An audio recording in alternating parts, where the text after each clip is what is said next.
ছোটবেলা থেকেই একটা জিনিস দেখে বড় হয়েছি, সেটা হচ্ছে নানু এবং মা কিছু একটা সবজি-টবজি যদি ফলাতো বাসায়, আর সেগুলো আশপাশের সবাইকে এবং আত্মীয়স্বজন সবাইকে কম বেশি দেয়ার চেষ্টা করত।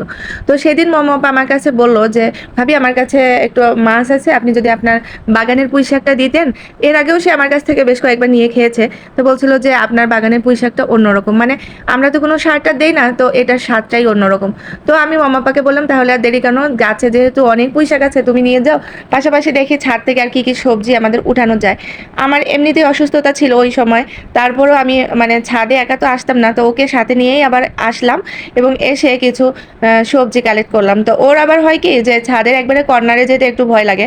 তো আমি সাথে ছিলাম আর একটা গাছ থেকে বেশ এতগুলো মরিচ উঠিয়েছি, আপনারা দেখলেই অবাক হবেন যে মাশাআল্লাহ ২-১ টা গাছ বেঁচে গিয়েছিল বৃষ্টির কারণে। মেক্সিমাম মরিচ গাছই আমার মারা গিয়েছে। তারপরে ২-১ টা গাছ থেকে যেটুকু মরিচ পেয়েছি মাশাআল্লাহ, এটা আমাদের বেশ কিছুদিন চলেই যাবে। আর এখন তো ধরেন অসুস্থতা, আর অসুস্থতার মাঝে তো মানুষ খুব একটা খেতেও পারে না। তো যতটুকু পেরেছি ছাদ বাগান থেকে সবজি উঠালাম আর ওকেও দিলাম। এত মোটা, মোটা মানে পুঁইশাকের ডালগুলো হয়েছে।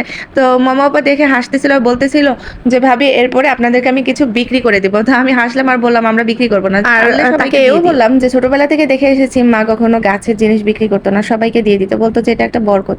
আর সবার হাতে নাকি এই বরকতটা হয় না। তাই মা সবাইকে দিয়ে এই দোয়াটুকু নেয়ার চেষ্টা করত। তো আমিও তাই চেষ্টা করি।"